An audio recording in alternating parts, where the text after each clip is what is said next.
So many moons ago, I played football in high school. I was a running back, and my fellow PIC co-founder, Todd, was an offensive lineman. Each summer during two-a-days, our coach would end every practice with what he called gassers. We called them something else as players, but I want to keep this video clean for you guys today. A gasser was a series of sprints. We'd separate into two groups, backs and receivers, and then linemen.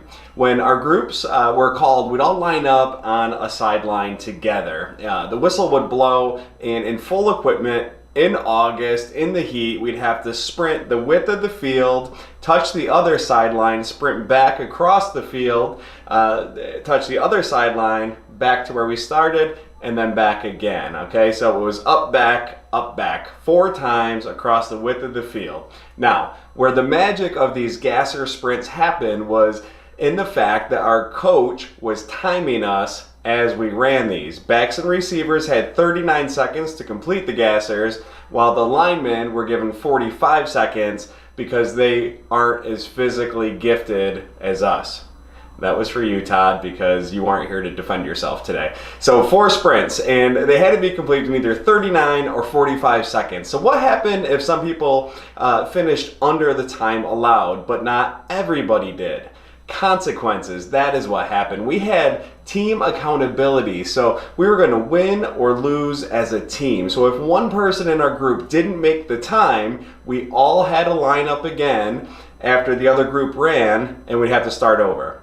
Funny what this does to a person psychologically and emotionally when they are hot and exhausted, and some people were literally puking on the field. Those who consistently finished on time, what was their reaction? Those who let the team down by not finishing on time, what was their reaction? The coaches stayed out of it. They let us handle it, the team. We figured out what we were going to do. But make no mistake, they were prepared to stay overnight if that's what it took, time-wise, for everybody to complete these gassers under the allotted time. The amazing thing that started to happen was the group that wasn't running would get out there with the group who was running when it was their turn. You would see the backs running these sprints with the linemen to increase their pace. They'd be yelling and encouraging them along the way, and you would see a lineman get out there and literally grab a back or receiver by the face mask and pull them to the finish line if they were slowing down. We absolutely hated running gassers back in high school.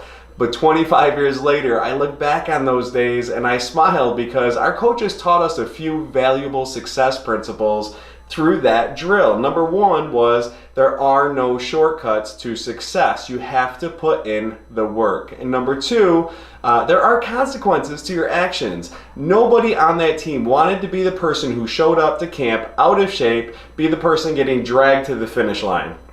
And number 3, team accountability. When you are part of a team, you win together and you lose together, and you're only as strong as your weakest link.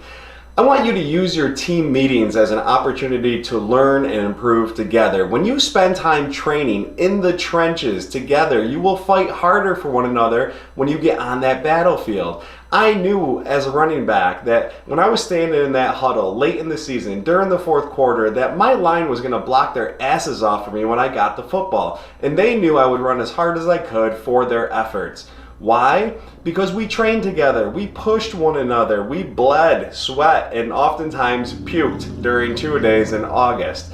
Life inside an agency can get hot. You will get tired. You won't want to line back up on that line to run one more gasser at the end of the day, but you will. Because you know the importance of personal and team accountability and pushing through the pain of doing what needs to be done, especially when you don't want to do it. Now, I'm not saying you should run sprints during your morning meetings, although that would make a good team building activity. But here are 2 things that we consistently do each day during our team meetings.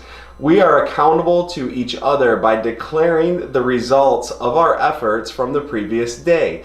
Each team member stands up and tells their teammates how they performed in 3 key areas: households quoted, new policies written, and referrals earned. The goal is 0 zeros.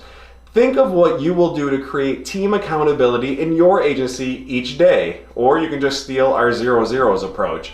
Teams win together and they lose together. The success of your agency will be a direct result of your team's commitment to helping one another improve every single day. You'll look back on the results you achieved together and you'll be super proud that you did.